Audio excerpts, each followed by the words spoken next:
Welcome to Westminster and the heart of British politics. We're on the march to put Brexit back to the British people in a second referendum. Hundreds of thousands of people have turned out, but what are the folks on this march actually trying to achieve?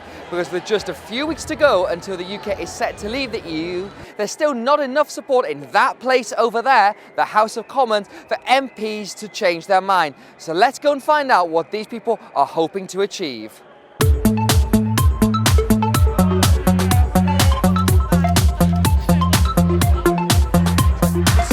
Sorry to bother you, I'm a journalist from the Financial Times. I just wanted to ask why you've come on the vote today and what you're hoping to achieve. Because I want peace, friendship and cooperation. We all want those things, but what's that got to do with the people's vote? Because we get it by belonging to the EU.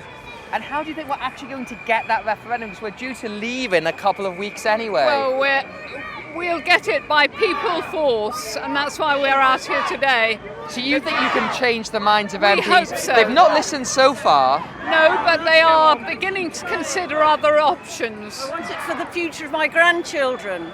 What do we want? Revoke! When do we want it? Now! No Brexit! No Brexit! Revoke Article 50!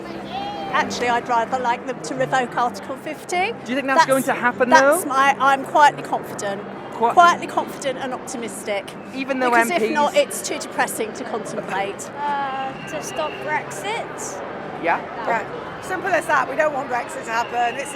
It was the whole of the vote was based on lies. Now we know we've got a better picture. I mean, where do you start? The government's doing a dreadful job. Jeremy Corbyn is shit. The people need to have their voices heard. It's as simple as that. Do you not think people knew what they were voting for? No, they didn't. No, they didn't. It was too binary. We didn't know what we were voting for. Referendum would be binary as well. Yes, but we know what we're voting for this time. We vote on Theresa May's dreadful idea, or we vote to remain, or we vote for another one. Keep the front tight! The last referendum 3 years ago is not representative of the views today. How so? Because it's been a long time, voters have changed, opinions have changed as the facts have come available, and I think that we need another chance to say what we feel. What do we want? When do we want it?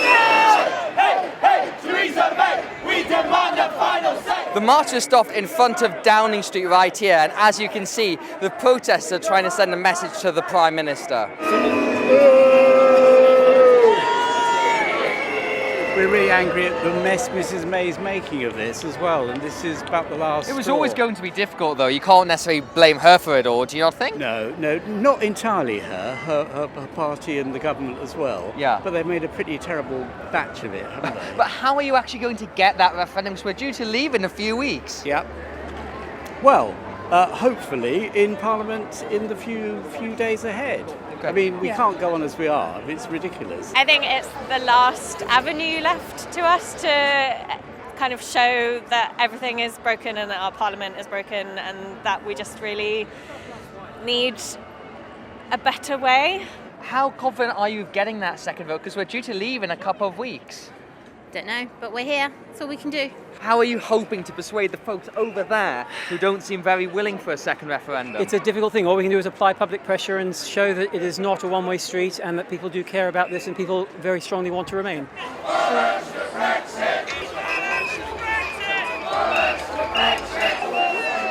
One of the ironies of Brexit is the UK's never really had a strong Europhile moment, and it has emerged just at the point we are about to leave the EU. It's clear from the folks that I've spoken to on the People's Vote March that they don't quite have a plan to make sure we do have a second referendum, but they want to have their voices heard. The big question for British politics now is all this the beginning of something or the end of it?